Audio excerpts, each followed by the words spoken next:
दोस्तों, विश्व आदिवासी दिवस पर आज हम उन सपूतों को याद करेंगे जिनकी वजह से आज दुनिया में झारखंड के आदिवासियों की पहचान है। यूँ तो झारखंड की माटी ने एक से बढ़कर एक सपूत दिए जिन्होंने अपने काम से दुनिया भर में पहचान बनाई। बिरसा मुंडा, सिद्धू कान्हू, चांद भैरव आदिवासियों के नायक थे। इन्होंने अंग्रेजों से भारत को आज़ाद कराने के लिए संघर्ष की।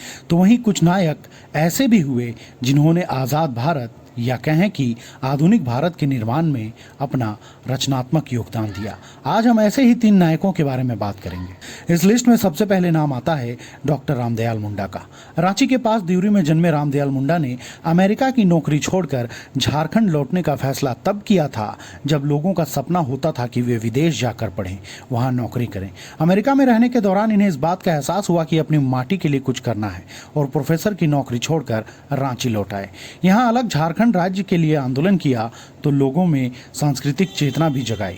बिहार और केंद्र सरकार ने जब आंदोलनकारियों की बात नहीं सुनी तो इन्होंने भूख हड़ताल भी किया। संगीत उनका पहला, उनकी बांसुरी की तान से लोग मंत्रमुग्ध हो जाते थे। रांची विश्वविद्यालय के वाइस चांसलर रहे डॉक्टर मुंडा राज्यसभा के भी सांसद रहे। साल 2007 में उन्हें संगीत नाटक अकादमी पुरस्कार मिला। इस लिस्ट में अगला नाम आता है जयपाल सिंह मुंडा का। जयपाल सिंह मुंडा आदिवासियत के प्रबल पैरोकार होने के साथ साथ राजनीतिक, शिक्षाविद और लेखक भी थे। जयपाल सिंह मुंडा की कप्तानी में ही भारत ने ओलंपिक का स्वर्ण पदक जीता था। साल 1925 में इन्हें ऑक्सफोर्ड ब्लू का खिताब दिया गया था।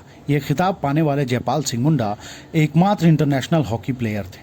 जयपाल सिंह मुंडा साल 1938 में आदिवासी महासभा के अध्यक्ष बने। इसके बाद इन्होंने अलग झारखंड राज्य की स्थापना की मांग की। आदिवासियों के संरक्षण के मुद्दे को इन्होंने संसद में जोर शोर से उठाया। बता दें कि जयपाल सिंह मुंडा खूंटी जिले के रहने वाले थे और कई बार खूंटी से सांसद भी बन चुके थे। इन्होंने अपनी पार्टी बनाई थी जिसका नाम झारखंड पार्टी रखा था। जयपाल सिंह मुंडा अलग झारखंड राज्य के लिए सदन से सड़क तक कई आंदोलन किया। जयपाल सिंह मुंडा हर हाल में चाहते थे कि झारखंड का निर्माण हो। दरअसल कांग्रेस ने उनको आश्वासन दिया था कि अगर वे अपने सांसदों के साथ कांग्रेस में शामिल हो जाते हैं तो अलग झारखंड राज्य के गठन का मार्ग प्रशस्त कर देंगे। जयपाल सिंह मुंडा ने कांग्रेस के प्रस्ताव को स्वीकार कर लिया और खुद कांग्रेस में शामिल हो गए और झारखंड पार्टी का विलय कांग्रेस में कर दिया। कांग्रेस ने जयपाल सिंह मुंडा को बिहार का उप मुख्यमंत्री बना दिया। इसके कुछ साल बाद कांग्रेस अपने वादे से मुकर गई। इससे नाराज जयपाल सिंह मुंडा ने कांग्रेस छोड़ दी।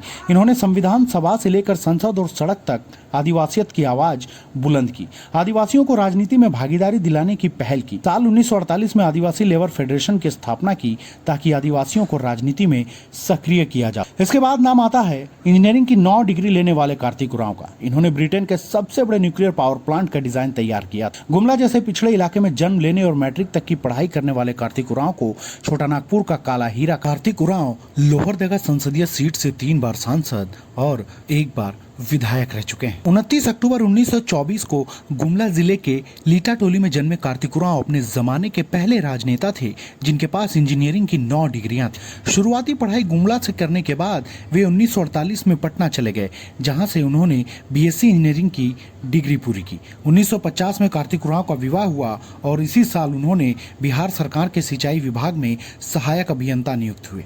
लेकिन विवाह के 2 साल बाद 1952 में वो हायर स्टडीज के लिए इंग्लैंड चले गए। 1959 में इन्होंने ब्रिटिश सरकार को विश्व की सबसे बड़ी एटॉमिक पावर स्टेशन का प्रारूप बनाकर दिया। तत्कालीन प्रधानमंत्री पंडित जवाहरलाल नेहरू से उनकी मुलाकात वहीं हुई और उनके कहने पर वे 1961 में भारत लौट आए।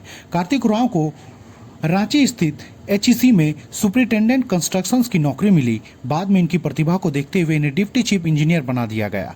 पंडित नेहरू के कहने पर कार्तिक उरांव राजनीति में आए और वे साल 1962 में पहली बार कांग्रेस के टिकट पर चुनाव लड़े लेकिन हार गए। लेकिन साल 1967 में लोहरदगा लोकसभा सीट से कार्तिक उरांव चुनाव जीतकर संसद पहुंचे। इसके बाद ये सिलसिला 1971 और 1980 में भी जारी रहा और इसके बाद वे केंद्र में मंत्री भी। इस दौरान इन्होंने आदिवासियों की आवाज बुलंद की। इनके प्रयासों से ही आदिवासियों के विकास और कल्याण के लिए ट्राइबल सब प्लान बना और इन्होंने ही अखिल भारतीय आदिवासी विकास परिषद की स्थापना की। 1968 में इन्होंने भूमि वापसी अधिनियम बनाया। बता दें कि ये भूदान आंदोलन के दौरान आदिवासियों की जमीन औने पौने दामों में खरीद ली गई थी और इस अधिनियम के अस्तित्व में आने के बाद आदिवासियों की जमीन वापस कर दी गई। तो साथियों, कैसी लगी आपको आधुनिक झारखंड के इन 3 निर्माणकर्ताओं की कहानी? हमें कमेंट बॉक्स में जरूर लिखें और झारखंड के किस टॉपिक पर आप वीडियोस चाहते हैं वो भी हमें कमेंट कर बताएं।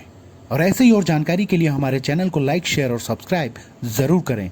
जय हिंद, जोहार।